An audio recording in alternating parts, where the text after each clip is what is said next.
a buddy of mine's was real close with the preacher who used to preach in the prison, and he was so good that the deputies there wanted him to come after he got released to go back in there, so they called him Preacher Man.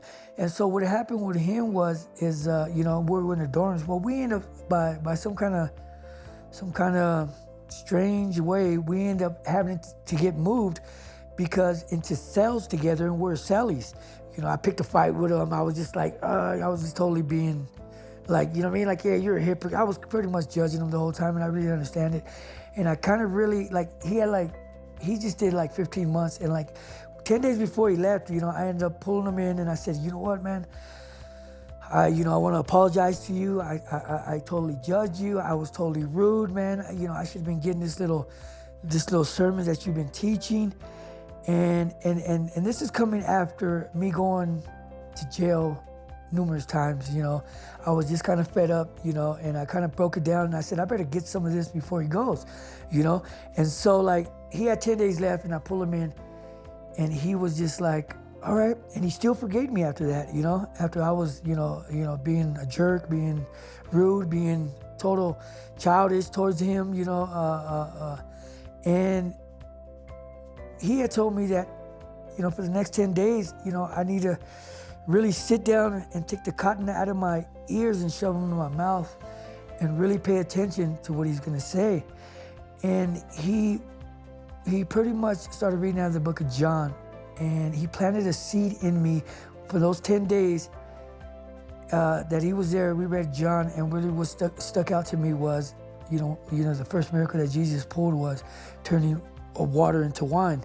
And he explained it to where look at the metaphor as people are going to see you like this, and when you come to God, they're going to see you as that fine wine. And that's where we stopped at, because the 10 days were up. So it was like, bam, he ends up, I still had 6 more months of my term. So I get out 6 months later, not knowing where I was going, not knowing what I was going to do, but I know I didn't want that old life, that revolving door that I was doing, for the last, umpteen years, for the last 15 years.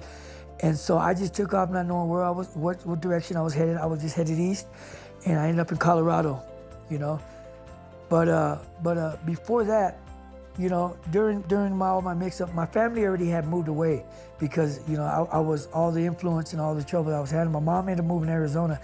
I didn't know where at in Arizona. I just knew in Arizona. So when I take off, I was like, I just gotta let something just lead me. I do not want to do that revolving door. I'm just getting on the highways and following any highway that was going east. I ended up in Aspen, Colorado. From there, I ended up burning my Blazer, because I felt like, I was just going through some unexplained, you know what I mean? I just felt I had to do it. So from there, they're like, well, what are you gonna do? I only can think back that the only city that I remember was Flagstaff, man. And by the, and by some kind, so I said, I'll just take a bus ticket to Flagstaff. So I get in Flagstaff, and as soon as I get off Flagstaff, I get off the Greyhound. I'm searching for some. There's two homeless shelters here, and I was kind of looking up SRM, and I was kind of looking at the one on the east side, and I kind of felt like the Spirit was drawn to me because I kind of was reading up on a little article and what they, the spiritual, God, the disciple program. I said, obviously that's where I need to be. And so I walked over here, and and from there on, I kind of inquired about what's going on. I slept on the mat for about a week, seeing how it was, and I told him. And one of the gentlemen there asked me, are you interested to become a disciple? And from there, I kind of took on. I kind of said, okay. Now, mind you, I still, I was kind of still I kind of, was fresh in the Bible. I was kind of, but I was still thinking back, how is Jesus going to make me this wine? This water from this wine, this better person, this might really me. And so I think that's what SRM has been doing since I got here is actually showing and helping me become, that bringing out my good qualities of who I am, helping me really get spiritual rock in Jesus, which something I need because my old revolving circle ways that was just all me, and that's something. And that whole 20 years, it was getting me obviously nowhere, you know. But you know, so a couple months there, I still didn't let none of my family know where I was at, and luckily I got a hold of my parents. I got a hold of my mother. My mother's like, "Hey, dude, I'm in Flagstaff." I'm like literally 8 minutes away. Look on the GPS, and it was like, wow, you know, like and everything's just like, you know, everything to this day is like coming together. You know, everything's.